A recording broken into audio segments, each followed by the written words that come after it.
আসসালামু আলাইকুম, সবাইকে শুভেচ্ছা। আজকে আমি অস্ট্রেলিয়ার স্টুডেন্ট ভিসা অ্যাপ্লিকেশনে একজন স্টুডেন্ট জেনুইন স্টুডেন্ট রিকোয়ারমেন্ট হিসাবে নিজেকে কিভাবে জেনুইন প্রমাণ করবেন সেই বিষয়ে কিছু কথা বলব। তার আগে ছোট্ট একটু ডিসক্লেমার। আমার এই ভিডিওতে আমি যে সমস্ত ইনফরমেশন বা তথ্য প্রকাশ করব সেগুলো কোনোভাবেই আইনি পরামর্শ হিসেবে গ্রহণ করা যাবে না। যেহেতু প্রত্যেকটা কেসে স্বতন্ত্র এবং ইউনিক, সেহেতু সংশ্লিষ্ট স্টুডেন্ট বা ভিসা অ্যাপ্লিকেন্টের উচিত হবে ভিসা অ্যাপ্লিকেন্ট বা সিদ্ধান্ত গ্রহণ করার পূর্বে সংশ্লিষ্ট বিশেষজ্ঞের পরামর্শ গ্রহণ করা। আমার কাছে মাঝে মাঝে কিছু স্টুডেন্ট আসে বা বলে যে স্যার, আমার সমস্ত ইনফরমেশন এবং তথ্য এবং ডকুমেন্ট দেওয়ার পরও আমার ভিসা কেন রিফিউজ হলো। আসলে একজন কেস অফিসার যখন স্টুডেন্ট ভিসা অ্যাসেস করেন তখন উনি দেখেন যে এই স্টুডেন্টটা জেনুইন কিনা, অর্থাৎ এই স্টুডেন্ট আসলেই পড়াশোনা করতে আসছেন কিনা, অথবা পড়াশোনা শেষে এই স্টুডেন্ট তার দেশে ফেরত যাবে কিনা।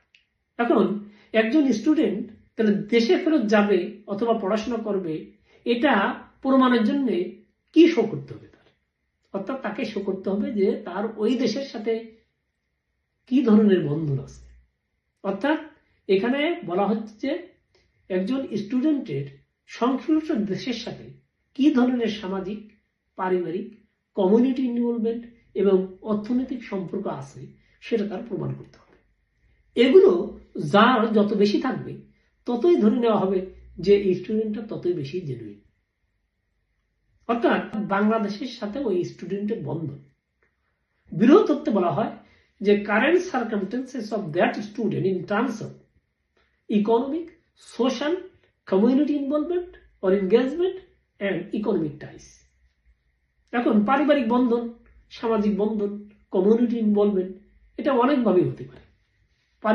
পারিবারিক বন্ধনে বিরোধ ফ্যামিলি হতে পারে, ছোট ফ্যামিলি হতে পারে, পরিবারের যে প্যারেন্টস তাদের সাথে সমাজের বিভিন্ন ধরনের ইনভলভমেন্ট থাকতে পারে, কমিউনিটি ইনভলভমেন্ট হতে পারে, স্টুডেন্টের বিভিন্ন প্রফেশনাল অর্গানাইজেশন ইনভলভমেন্ট হতে পারে, কোনো অ্যাসোসিয়েশনের সাথে সম্পৃক্ত থাকতে পারবে। যার যত বেশি এই ধরনের সম্পৃক্ততা, আইদার এটা পারিবারিকভাবে হোক, সামাজিকভাবে হোক, অর্থনৈতিকভাবে হোক, যার যত বেশি হবে ততই মনে করা হবে যে এই স্টুডেন্টের সাথে বাংলাদেশ তার সম্পর্ক বা বন্ধন তত বেশি। ইকোনমিক টাইস হিসেবে ধরে নেওয়া হয় যে তার প্যারেন্ট যদি স্পন্সর হয় তাহলে এই প্যারেন্টস কি করেন, তার কি ধরনের পেশা আছে, অথবা তাদের ব্যবসা আছে কিনা। যদি পেশা বা ব্যবসা থাকে তাহলে সেক্ষেত্রে কি ধরনের তাদের স্থাবর এবং অস্থাবর সম্পত্তি আছে, ক্যাশ কি পরিমাণ টাকা আছে, অর্থাৎ সহজেই নগদ করা যায় এমন কি পরিমাণ টাকা আছে, যা দিয়ে একজন স্টুডেন্টের tuition fee, travel, insurance, living cost এগুলো অ্যাটলিস্ট 1 বছরের জন্য মিট আপ করা যায়। অতএব এই যে বন্ধন বাংলাদেশের সাথে এই স্টুডেন্ট যে বন্ধন, যার যত বেশি হবে ততই ধরে নেওয়া হবে ওই স্টুডেন্টটা তত বেশি জেনুইন। কারণ এই স্টুডেন্টটা বাংলাদেশ থেকে অস্ট্রেলিয়া স্টুডেন্ট ভিসা আসার পরে সে আবার বাংলাদেশে ব্যাক করবে। স্টুডেন্ট ভিসায় স্টুডেন্টের জেনুইননেস প্রমাণ করার জন্য অস্ট্রেলিয়া গভর্নমেন্টের নির্দিষ্ট গাইডলাইন বা ডাইরেকশন আছে। সেই ডাইরেকশনেরই একটা ফ্যাক্টর আমি আলোচনা করলাম, যাকে বলা হচ্ছে যে টাইস টু বাংলাদেশ, অর্থাৎ বাংলাদেশের সাথে ওই স্টুডেন্টের বন্ধন।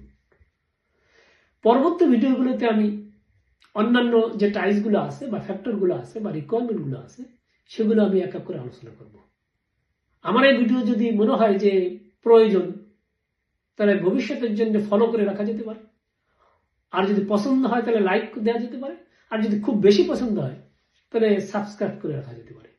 সবাইকে ধন্যবাদ, আবার দেখা হবে।